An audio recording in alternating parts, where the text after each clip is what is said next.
बलूचिस्तान तो बिल्कुल एक गैरिसन बना दिया है, एक फौजी कैद खाना बना दिया गया है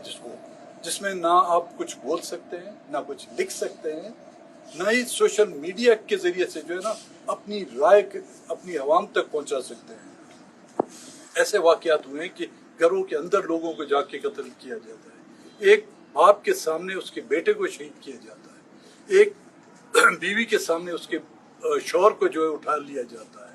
ये रोज का मामूल बना गया हुआ है और कोई ऐसा दिन नहीं गुजरता कि यहाँ पर मसलशुदा लाशें नहीं मिलती, आइडेंटिफाई उनको नहीं किया जा सकता, उनकी शिनाख्त नहीं की जा सकती। यहाँ तक कि वो डेड बॉडी अगर उनके वर्साओं को दी जाती है तो फिर उनसे अंडरटेकिंग ली जाती है कि आप लिख कर दें, आप अगर उनकी आखिरी रसूमात अदा करना चाहते हैं तो ये लिख कर दें कि वो दहशतगर्द था और उसने जो है ना ये हमले किए। इस तरह की नोयत, इस तरह के हालात,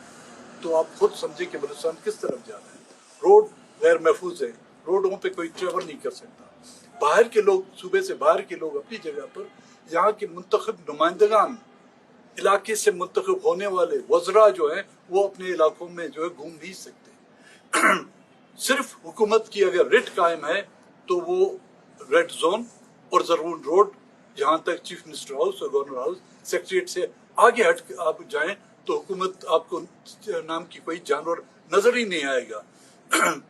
जो सिक्योरिटी का जो अमला है वो गैर महफूज है, थाने गैर महफूज है। तो इन हालात में और हुकूमत जो है सब कुछ अच्छा की जो है रेट लगाए हुए, अगर वाकईतन यहाँ पे जमहूरियत होती तो ऐसी हुकूमत, चाहे वो वफाकी हुकूमत है जिसने हर बजट में लोगों के कंधों पर जो है महंगाई का बोझ रखा हुआ है,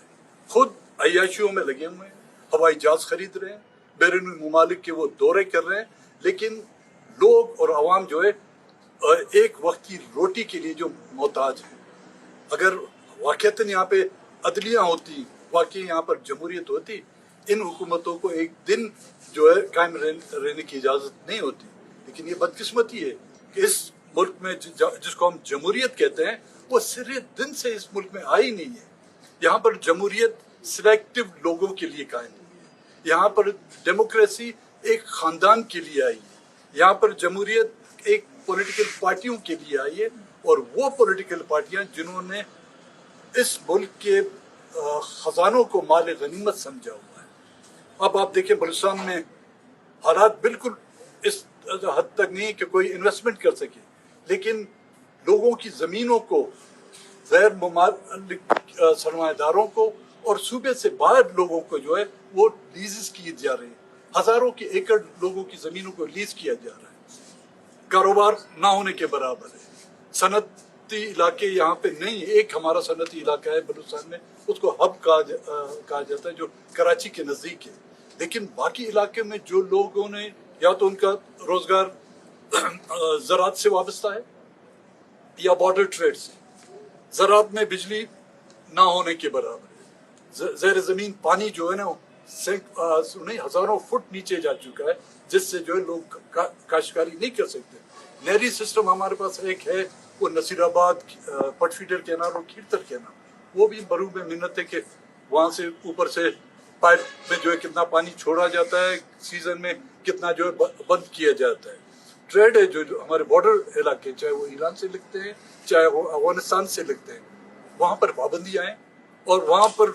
जो कारोबार हो रहा है तो उन इदारों का हो रहा है जिनकी पोस्टें बाकायदा बिकती हैं। तमाम की तमाम वो पोस्टें जो बॉर्डर से वाबस्ता हैं उनकी बाकायदा पोस्टें नीलाम होती हैं, लेकिन उस नीलामी के एवज वो अरबपति बन के यहाँ से चले जाते हैं। अब बेरोजगारी का यह आलम है, अमन अमान की ये सूरत हाल है, सियासी जो एक्टिविटीज़ हैं उन पर पाबंदी है। अदालतों में आप जाएं, इस्लामाबाद की अदालतों को देखें, सुप्रीम कोर्ट में देखें, इमरान खान एक पॉलिटिकल पार्टी का एक लीडर है, एक वजीर आजम रह चुका है। जब उसको इंसाफ नहीं मिलता, इस्लामाबाद बैठ के उसको और उनकी पार्टी के रहनुमाओं को इंसाफ नहीं मिलता, उनकी जीती हुई सीटें उनसे ली जाती हैं, उनकी रिजर्व सीटें उनकी हाथों से बाकायदा खींच के ली जाती है, लेकिन वहाँ पे सुप्रीम कोर्ट और तमाम अदलिया ने जो है काली पट्टियां बांधी हुई, तो आप खुद अंदाजा करें कि बलूचिस्तान में सूरत हाल क्या होगी। तो बिल्कुल मैं असद कैसर साहब की इस बात पर इत्तेफाक करता हूँ कि इस नासूर हुकूमत नहीं, ये नासूर हुकूमत है, इससे जो है छुटकारा हासिल करने के लिए और तमाम पॉलिटिकल पार्टियों में जो कहते हैं समझते हैं कि यहाँ पे जमहूरियत और आइन की पाबंदी हो और आइन की जो है पासदारी हो, उन सबको मिलकर इस जद्दोजहद में जो अहम किरदार अदा करने पड़ेगा। सियासत करना और सियासी बातचीत करना या सियासी स्ट्रगल पर जो है हर तरह की जो पाबंदी लगाएगी, ना ही आप पॉलिटिकल स्ट्रगल कर सकते हैं, ना ही जलसे जुलूस कर सकते हैं, ना ही आपको पार्लियामेंट से कोई उम्मीदें वाबस्ता आप रख सकते हैं, और ना ही आप इस मुल्क की अदलिया से जो है आप उम्मीदें रख सकते हैं। तो इस घुटन और मायूसी के आलम में ज़ाहिर है जब तमाम रास्ते लोगों के लिए बंद किए जाएंगे तो मुतबादिल रास्ते लोग खुद ब खुद ढूंढते रहेंगे। मैं हमेशा एक मिसाल देता हूँ कि पानी के सामने अगर आप जितना बड़ा मजबूत बंद भी बनाएंगे, वो पानी भी कहीं ना कहीं कभी ना कभी जो है अपनी राह फिर अपनी मंशा के मुताबिक निकाल देगा, तो फिर वो नुकसानदेह होता है।